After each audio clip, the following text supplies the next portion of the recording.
Hello tout le monde, c'est Rana, j'espère que vous allez bien. Alors aujourd'hui je vous retrouve pour vous parler des compléments alimentaires. Alors les compléments alimentaires se présentent en général sous forme de gélules et ils contiennent en fait des nutriments qui sont supposés être bons pour nos cheveux. En général ce sont des protéines, du soufre, des trucs comme ça.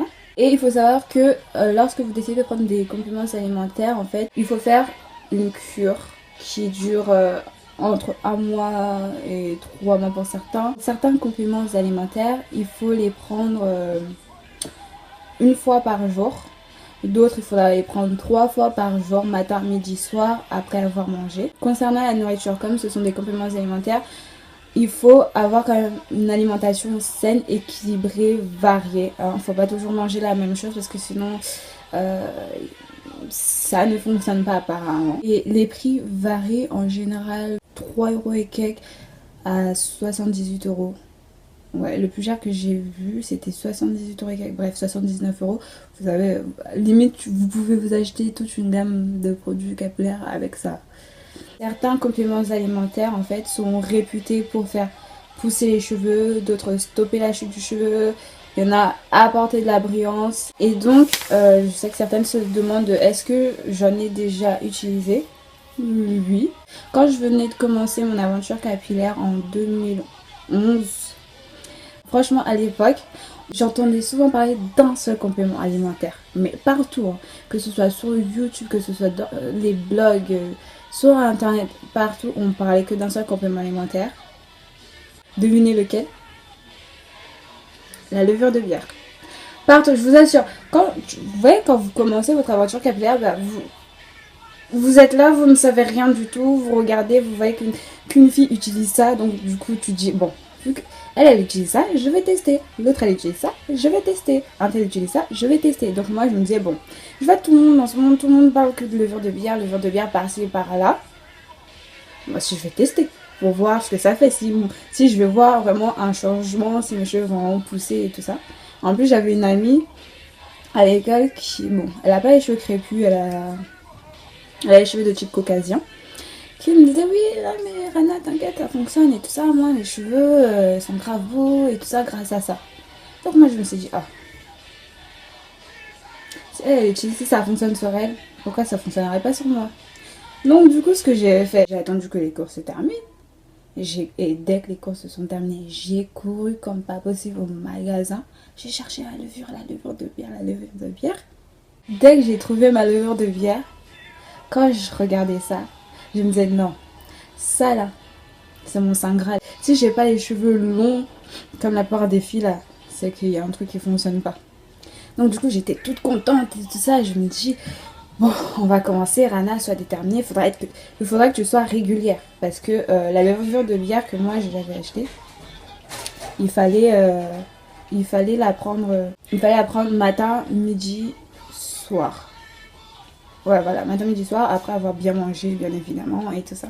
Donc, j'ai commencé à utiliser ma levure de bière et tout ça. Au départ, franchement, j'étais trop déterminée. Je me disais, ok, matin, Rana, tu prends ça. Midi, tu prends ça. Soir, tu prends ça. Sauf qu'au bout de 2 semaines, 2 semaines, 3 semaines et tout ça, devinez quoi?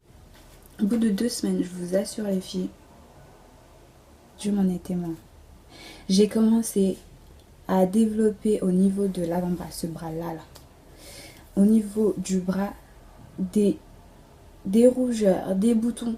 En fait, j'avais des boutons rouges qui poussaient, qui avaient commencé à se développer au niveau de mon bras. Un peu comme... Bon, je ne vous souhaite pas de vous faire piquer par une puce de lit, mais pour les personnes qui ont déjà été piquées par une puce de lit, vous voyez les boutons que ça laisse là sur le bras. Voilà, moi j'avais ce genre de boutons mais un peu plus gros, tu vois, et plus je grattais et plus ça me grattait. Et là je me suis dit mais c'est bizarre, pourquoi j'ai ça? Et vu que je mangeais de la même façon que ma soeur, je me suis dit mais attends, mais elle a rien. Donc du coup j'ai commencé à réfléchir, et je me suis dit mais qu'est-ce qui a changé dans mon alimentation? Et je me suis souvenu en fait que j'avais commencé à prendre ces levures de bière. Là, il faut savoir qu'entre ma soeur et moi je suis la meuf qui teste tout. Hein. Moi je teste tout, ça a toujours été comme ça. Même pour le visage, je testais toutes les soi-disant potion magique et tout ça pour avoir une belle peau, blablabla et tout ça. Donc du coup, je vois ma soeur et tout, elle a rien. Moi, j'ai des boutons qui me grattent et tout au niveau de l'avant-bras. Là, je me dis, mais attends, mais c'est pas normal. Et là, je vais sur internet, je cherche. Vous savez, parce que quand vous tapez levure de bière sur la première page, vous n'allez jamais voir les effets secondaires et tout ça, toujours les bons trucs. Et là, je tape sur Google, ouais, et tout. Effets secondaires, levure de bière et tout ça. Première page, honnêtement, vous n'allez rien trouver. Faut aller vers les dernières pages là. Vous savez, les pages que personne ne consulte parce qu'en général, on trouve tout dès la première page. Vers les dernières pages là. C'est là, je vois, oui, des témoignages de certaines filles qui ont eu aussi des boutons apparemment et tout ça après l'utilisation de levure de bière. Oh, apparemment, mon corps n'aurait pas bien digéré, je sais pas quoi, les acides aminogènes que contiennent les levures de bière ou un truc comme ça, un truc chelou. J'ai même pas cherché à comprendre. J'ai vu que ma peau là réagissait bizarrement, j'ai stoppé ça net direct. Et donc voilà, j'ai tout jeté et j'ai plus jamais voulu reprendre essayer un quelconque complément alimentaire. Voilà, donc tout ça pour dire que les compléments alimentaires, ça ne fonctionne pas pour tout le monde. Moi, j'avais par exemple vu plein de témoignages de filles qui disaient que ça fonctionnait trop bien et tout ça sur elles. Alors que moi, à côté, bah voilà, j'ai développé des boutons que voilà, je ne connaissais même pas, je ne savais même pas que mon corps était allergique en fait à ce genre de truc. Voilà.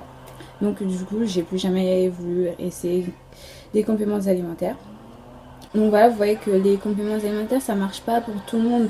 Vous n'avez pas une garantie à 100% que ça va fonctionner sur vous. Mais si vous voulez tester un complément alimentaire, testez-le sans pour autant vous dire que parce que ça a fonctionné sur l'autre, ça va fonctionner aussi sur moi. Mais voilà, c'est juste parce que vous avez envie de tester, n'hésitez pas à tester. Vous les achetez en fait sans ordonnance, hein, vous allez directement au magasin et puis voilà. Et puis je crois que c'est tout. Voilà, donc à la question suis-je obligée de prendre des compléments alimentaires pour que mes cheveux puissent pousser, je dirais non, vous n'êtes pas obligé.